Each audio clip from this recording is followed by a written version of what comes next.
Oh, this is a big one. Also known as the Great War, there are plenty of historic firsts that took place during many battles encapsulated here. Countries were broken down and reorganized. Modern technology was tested and upgraded. World powers were thrown into the fire and emerged different. To wonder what the world might be like if this war never happened is essentially imagining an entirely different 20th century, which, let's be honest, could be a fair bit of fun. Hello fellow friends and philosophers, and welcome back to the most mind-bending channel on YouTube, Life's Biggest Questions. I'm your voice in the void, Keegan Hughes, and today we're going to be taking a look at a question concerning conflict. What if World War I never happened? If history's your thing, make sure to check out our playlist that's chock full of crazy questions. Alright, let's get started. At the time, World War I was the deadliest conflict ever. There had never been a war like this before. An unprecedented number of nations took sides and engaged in active conflict. It truly was the First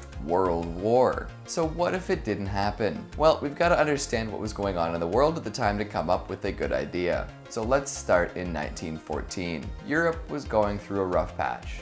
All sorts of alliances were looking shaky as political instability in the Balkans reached its boiling point. Remember that song, Take Me Out? Well, it doesn't really have anything to do with what we're talking about, but it's a fun segue into discussing Franz Ferdinand. This 2000s alt-rock band is named after the Archduke that was killed, causing a chain reaction all across Europe. All sorts of people blamed the Serbian government for this attack, leading to all sorts of folks taking sides. Germany promised Austria-Hungary their full support if a war were to break out, and Austria-Hungary sent Serbia an ultimatum. Serbia started moving their army around and asked Russia for help. War broke out soon after. Any idea of Europe-wide peace was lost at this point. Germany began to fight France and Belgium on two fronts, leading to trench warfare. After crossing into Belgium, German troops plowed through towards France, destroying anything that got in their way. French and British troops were waiting for them in northeastern France and counterattacked, driving them back. Both sides then dug in and prepared for the kind of trench warfare most people associate with World War I. Attrition is hell, and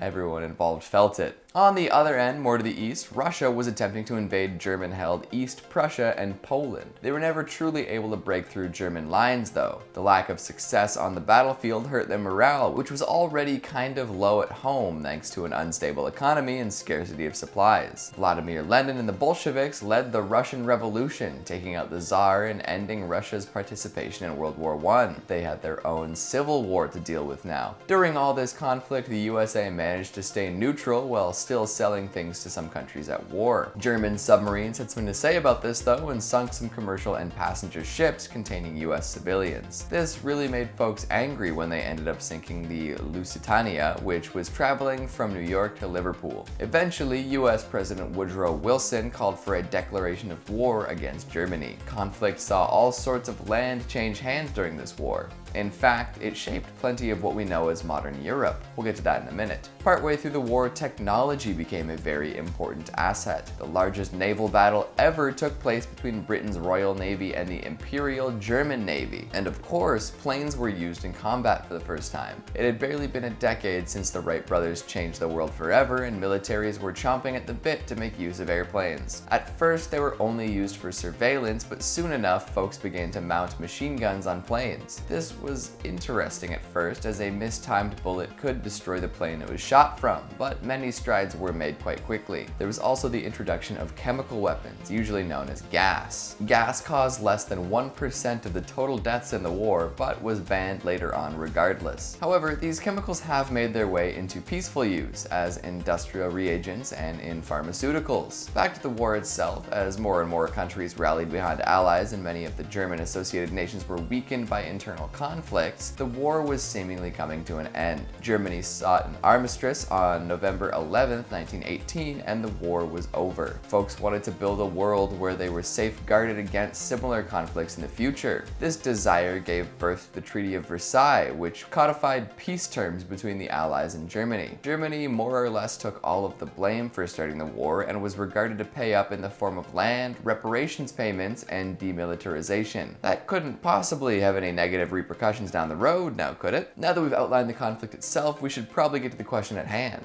What if it never happened? Well, the world would look totally different. As we mentioned earlier, Europe did a lot of changing during this war. Many nations took on their modern forms during or as a result of this conflict. The Ottoman Empire dismembered, creating a wide array of Middle Eastern countries we know today. Tensions between Palestine and Lebanon flared up as many people were promised land that they didn't really have legitimate claim to. Russia became the USSR following its revolution and lost some important territories along the Eastern Front. And the newly defined European borders left some German nationals outside of their homeland. I wonder if that'll cause any trouble in the future. I've made that joke twice now. So if World War I never happened, Europe would look entirely different. Who knows what exactly would happen, but it's possible that the Ottoman Empire would have stuck together, Russia might have retained some additional land, Germany wouldn't have to give up land to Poland and Czechoslovakia, and more. The workings of the European Union might have been totally different. Germany's history would be forever changed for sure. Without World War I, there really wouldn't be any reason to act the way they did leading up to World War II. The Treaty of Versailles humiliated Germany and essentially rendered them destitute. They paid heavy reparations and were forced to divide up their colonies among the Allies and entered an era of poverty. This all led to the kind of populist thought that gave rise to Nazism. Without World War I, we wouldn't have seen a World War II. A lot of wartime atrocities would be erased too. World War I saw 18 million people die, including civilians. That many people not perishing would have a notable effect on the world. Plus, the war influenced the spread of the Spanish flu, which caused even more deaths. The post-war world also saw the inception of the League of Nations. This intergovernmental organization was created with the goal of maintaining world peace. Of course, this didn't work for very long, seeing as World War I was already on the horizon, but they did do their best to encourage collective security and disarmament. The League of Nations is also the precursor to the United Nations, which replaced it following World War II. Knowing that, we can say that the UN, which is still quite influential today, would not exist if not for World War I. Speaking of influence, even with their limited contributions to live conflict, the United States really rose in status following the First World War. They were mostly neutral during conflicts proper, but did supply all sorts of nations with supplies. They also sent troops, which did indeed make their mark during some important battles. This left the USA largely unharmed by the war and in a position to collect a lot of debt from other nations. This boost to the US economy and influence would definitely define how they were perceived on the world stage for years to come. So without World War I, the US wouldn't be nearly as influential as it is now. Especially considering their contributions to World War I, it's hard to imagine the USA enjoying nearly as much prosperity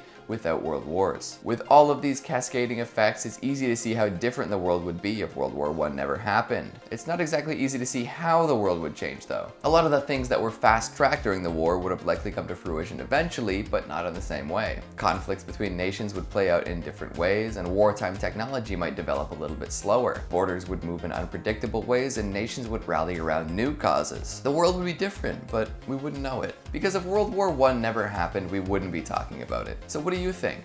Did I cover what you expected? Or do you have some World War I insight that needs to be shared? Would the world be all that different without the Great War?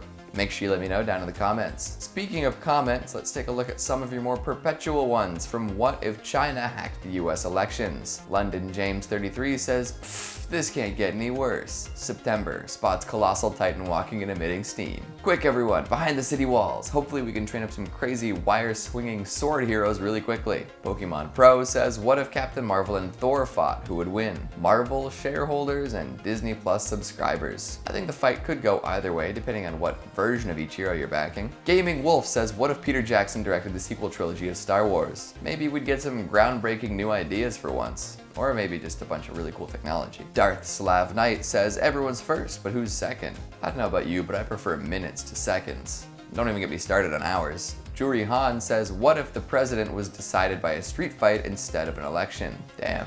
Maybe then we'd get some young people into government. Good idea. And Red Hendritz says, life's biggest questions, new topic. Just how strong is Sans the skeleton? I don't know how strong he is per se, because he's a skeleton, but Sans is most definitely insanely powerful. Too bad he gets canonically wrecked by a child. And that's all the time we have for today. Before I blast off again with Team Rocket, make sure to give this video a big thumbs up and subscribe for more interesting history. Thanks for watching, and I'll see you next time.